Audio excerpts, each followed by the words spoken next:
Michael sat on the edge of the bed. He enjoyed one of his favorite pastimes, watching his wife of over 30 years as she prepared for the evening, getting ready to dine and then dance. This time was different from all the others. This time, as he enjoyed watching her, a feeling of almost overwhelming sadness filled him. Today she is more beautiful than ever before, he thought.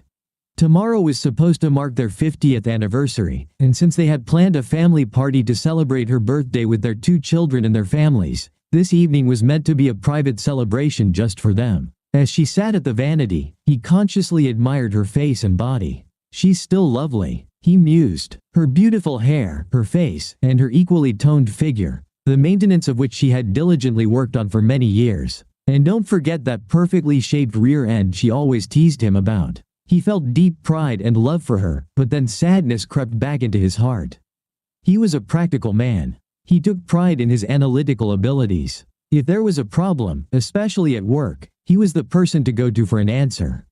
It might not be the quickest response, but you could count on it being the most logical and well-thought-out answer. Unfortunately, that's why he found himself sitting on the edge of their bed, watching with a heavy heart as his wife prepared for the evening. If this is the last time I take pleasure in what she does, what did I do wrong? I still love her with all my heart, body, and soul. What did I do wrong? Why couldn't I foresee this in time to do something about it? Am I right? Do I really know her? Questions seemed to roll around in his head, then return as if they were a flock of birds circling overhead. He knew this evening would be the most crucial crossroads in his life. It would either be a new beginning for him or the end of his life, as he now understood it. He had been planning this for over 2 weeks now, and this evening was his perfect opportunity to have the most important conversation of his life with his wife. He had spent countless hours trying to understand how they had reached this moment in their marriage. He had uncovered so much in the past few weeks. As his thoughts became clearer, more and more signs pointed to the possibility that they weren't the couple everyone thought they were. Again, unfortunately, he meticulously went through them in his mind to make sure he hadn't missed something or misunderstood what he had done. Over the past few months, I wasn't sure when exactly it started. She was distant and preoccupied with something next to me. Looking back, I realized that our sexual life was slowly but steadily decreasing to the point of disappearance.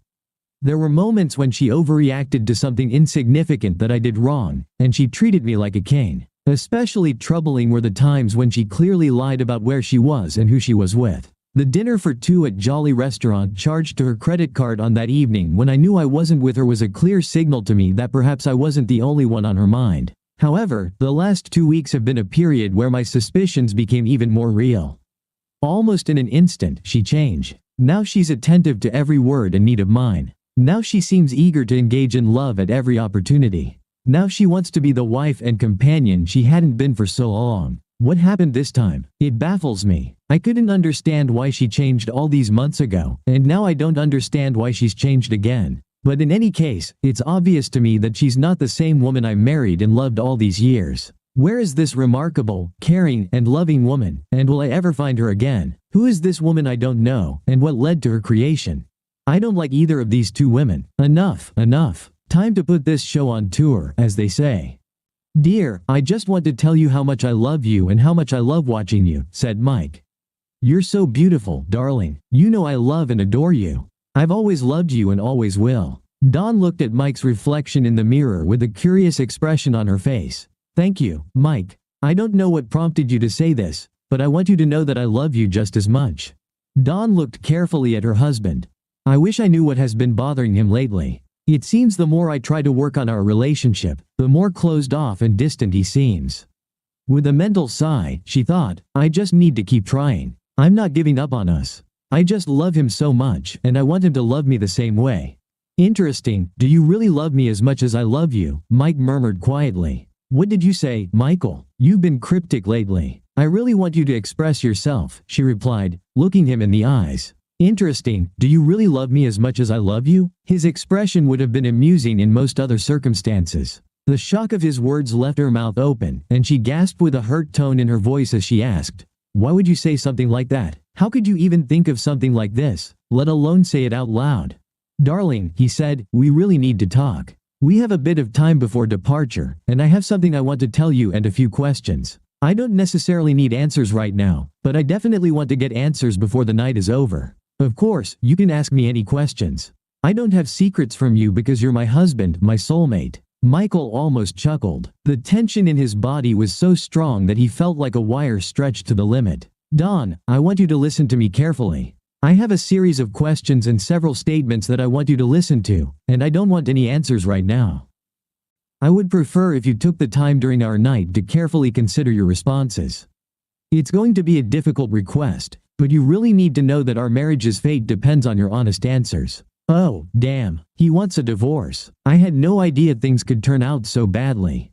Dawn gasped, but as her husband requested, she kept her comments to herself. Michael went through all his questions and statements thoroughly and methodically, realizing that something was seriously amiss in their relationship. "Firstly, you practically excluded me from your life for several months. Then in the last 2 weeks, you've been acting as if you're my servant, going out of your way to fulfill all my needs, including any needs I might have in our bedroom. Your mood swings have been dramatic and completely unpredictable. I've been walking on eggshells for months, like I'm navigating a minefield of your emotions, ready to explode at the slightest mistake. You've lied to me about where you've been and with whom. And the final nail in this old coffin of our marriage was the dinner for two, and I damn well know I wasn't there with you. So what am I getting at with all this? I think you have an affair. I think your affair recently ended, and you think you can jump back from its bed into mine. So, the questions. 1. Do you want a divorce? 2. Do you love him? 3. How many times and with how many guys have you cheated? 4. Do you want to stay in the marriage, and if so, will you continue to cheat? And what reasons can you give me to convince me that I want to stay with you in this marriage?" Dawn just sat there. Michael thought she was showing tremendous control. He really placed a heavy emotional burden on her. Dawn wasn't showing control. She just lost her speech. Michael stood up and said, "Dawn, finish getting ready, and I'll meet you downstairs. We need to hurry or we'll be late for dinner."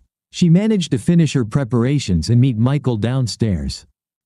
Somehow she managed to get through the evening, and after Michael reminded her that he didn't want to discuss his accusations further until the end of their evening, she was able to almost enjoy the time she spent with her husband. She had really drunk too much, and by the time they returned home, she was ready only for sleep and nothing more. She was emotionally exhausted and, with alcohol in her system, knew she couldn't continue the conversation with her husband. So, she complained of tiredness and a headache. She quickly changed into her nightshirt and climbed onto her side of the bed. Fortunately for her, she fell asleep instantly. Michael decided to postpone the discussion until morning, and without wasting time, he lay down in bed. Surprisingly, he was able to fall asleep quickly and slept soundly all night. The next morning, Michael got up first, took a shower, went to the kitchen, and started preparing breakfast. He started by making coffee since he knew from years of experience that Dawn would come soon, as she almost always did because she wasn't one to lie in bed for long. When she entered the kitchen, he was sitting at the table. "Can I get you a cup of coffee? Do you want toast or something similar?" "Yes, I want coffee, Michael. Thank you for offering, but I don't think my stomach is ready for anything yet. With everything that was said and done last night, and with alcohol on top of it, my stomach would prefer to skip breakfast." "Dawn, last night was my turn to lay all that nonsense on the table, where we can truly understand where we're going and whether we're going to be together or not. This morning it's your turn, so I'm giving you the floor, and we'll see what comes of it." "Michael, I thought a lot about what you said last night. I heard you when you emphasized the importance of honesty and openness in my answers. Firstly, I want you to know that you're the only man I've ever loved and the only man I've ever slept with since our wedding day. I'll try to address things in the same order as you asked, as far as I can remember. No, I never wanted a divorce from you. There's no hidden lover in the background, so I can easily say I don't love this non-existent person. Again, I've never cheated on you since we got married, so there's no army of men I've slept with to confess to you. I want to stay with you in our marriage more than anything, and I'll remain faithful to you until death finally parts us. That charge on the credit card was just a business dinner, which you either forgot about or, worse, I forgot to mention to you. Finally, the only reason you'll want to stay married to me is that I love you. I love only you with all my heart, body, and soul. I'm guilty of distancing myself from you for a long time. And you're also guilty of growing apart from me. I believe we both went through a dry spell in our marriage and simply didn't realize it at the time. Lately, I've started to understand again why I love you, and for the past 2 weeks, I've been trying to drown you in my love. It was my way of reigniting the fire that we allowed to almost extinguish." Michael looked at Dawn squarely in the face. Dawn met his gaze with a calm expression and didn't flinch once from his direct look. "Michael, you must know that I love you and only you." Michael continued to stare at his wife, then his face slowly changed. An expression of deep sadness and loss grew and grew until he looked as if he's about to die. "Michael, what's wrong? Are you sick?" Dawn became increasingly anxious with each passing second. "Should I call 911? Finally, Michael began to speak in a low, monotone voice. "Dawn, I love you with all my heart and soul. I hope that we could finally be honest with each other. I think you simply can't or don't want to be honest with me. I gave you every chance because I truly wanted to stay with you in marriage until the end of our days." Michael's voice grew stronger, and a note of anger became more audible in his tone. "I'm sure I've done everything I could to save our marriage, and I know you haven't done your part."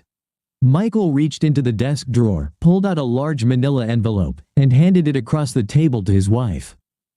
"Dawn, I still love you, but love is not enough, and I don't want to be your husband anymore. I've filed for divorce. You need a lawyer. I don't want to see or talk to you ever again. I'm going to pack some things and leave soon. I must say that I'm very sorry, but since I don't believe that you regret it, I don't see any reason to think otherwise. You've made the bed, and now you'll have to sleep in it without me forever." Michael slowly got up and went straight upstairs, where he began to gather his clothes and toiletries. He had already booked a hotel room and, on the advice of his attorney, took all necessary financial measures to begin separating himself from his wife, who was soon to become his ex-wife. Dawn didn't understand what was happening. She was so stunned by Michael's words and actions that she couldn't act.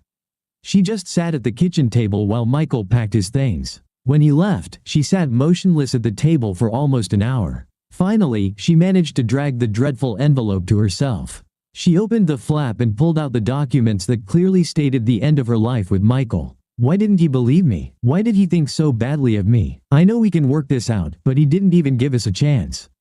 Dawn glanced at the paper without reading it, then noticed that something was still in the envelope. It looked like a photograph, so she reached out and pulled it out. It was a picture of her engaging in sexual activity. The photo clearly showed her on the marital bed in her own home. It also clearly showed that the man she was having intercourse with was not Michael. A scream escaped her lips. She realized that Michael knew. She thought she had lied so carefully and skillfully about her affair with Phil, and that Michael would believe her. She had ended the affair and genuinely tried to repair the damage done to the marriage and her husband. Back then, she didn't realize, as she did now, that the only way to save her marriage was to be sincere and honest. Of course, since she had been unfaithful to her husband, honesty and truthfulness were not among her main personal qualities. The bitterest pill was that her husband had left and would never return. She was sure that Michael would keep his word and that divorce was the only solution he would find acceptable. She was also sure that she had truly lost the only man she had ever loved. The last sad fact was that the affair, with all its wonderful sex, wasn't worth a single moment of the time she spent with her husband. Her vows at their beautiful, luxurious wedding came to mind. To have and to hold, in sickness and in health, forsaking all others. This was the final arrow that pierced her heart and finally brought her some of the pain her husband had been experiencing for the past few weeks. It couldn't compare to his pain, but it was the strongest pain she had ever felt. She knew she was a cheater. She deceived her husband, their children, and their entire family. She would be a cheater now and for the rest of her life. Her whole family looked at her and saw nothing but a cheater.